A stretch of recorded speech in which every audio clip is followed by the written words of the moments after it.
Hello दोस्तों, स्वागत है आपका मेरे YouTube channel let's learn with Poonam में, जिसमें हम क्लास 10 के प्रश्नों को सॉल्व कर रहे हैं।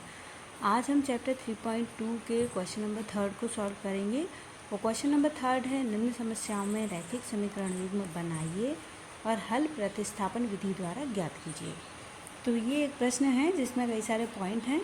तो पहला पॉइंट आज हम सॉल्व करेंगे, जो कि है दो संख्याओं का अंतर 26 है और एक संख्या दूसरी संख्या की 3 गुनी है, उन्हें ज्ञात कीजिए।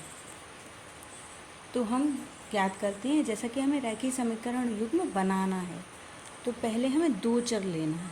तो दो चर कैसे लेंगे? इसमें दो संख्याएं दी हैं, उन दो संख्याओं के आधार पर हम मान लेंगे दो चरों को।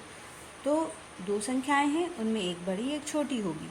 तो माना बड़ी संख्या x है और छोटी संख्या y है।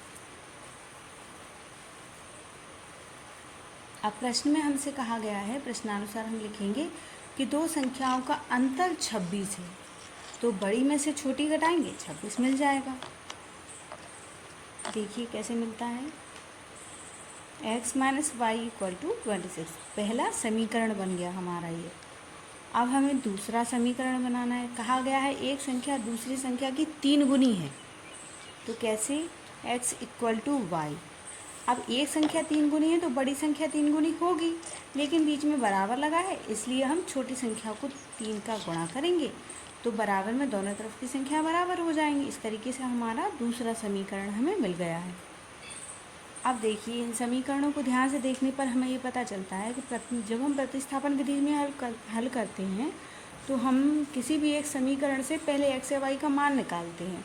यहाँ जो दूसरा समीकरण है उसमें x का मान पहले से ही दिया गया है 3y, तो हमें मान निकालने की आवश्यकता नहीं है। इसमें हम सीधा समीकरण नंबर 2 से जो x का मान है वो 2 में रख देंगे, वो समीकरण नंबर 1 में रख देंगे। देखिए x minus Y equal to 26 है, उसमें x का मान रखेंगे 3y, तो 3y minus Y equal to 26।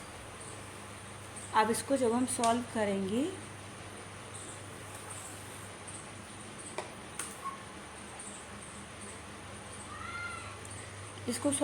तो 3x माइनस वाई, तो 2y बचा, 26 होगा इक्वल में। अब जो 2 के साथ y के साथ 2 है वो भी पक्षांतर होके जाएगा, तो 26 को काट कर 13 बनाएगा।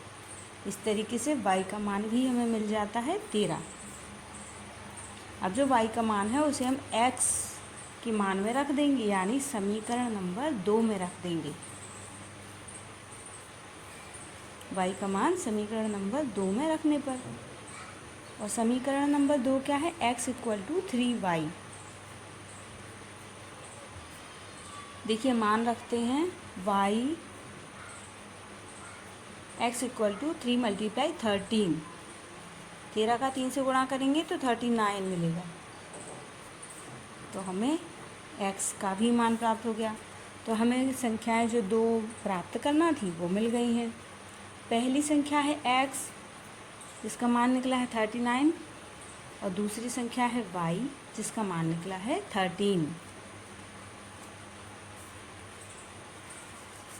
तो इस तरीके से दोस्तों बहुत आसानी से हमने ये सवाल सॉल्व कर लिया है। ये प्रतिस्थापन विधि बहुत सिंपल विधि है और इसकी सहायता से क्वेश्चन बहुत आसानी से सॉल्व हो जाते हैं। तो दोस्तों, अगर हमारा ये वीडियो आपके लिए किसी भी तरीके से मददगार होता है तो हमारे इस चैनल को लाइक, शेयर और सब्सक्राइब ज़रूर करिए। धन्यवाद दोस्तों।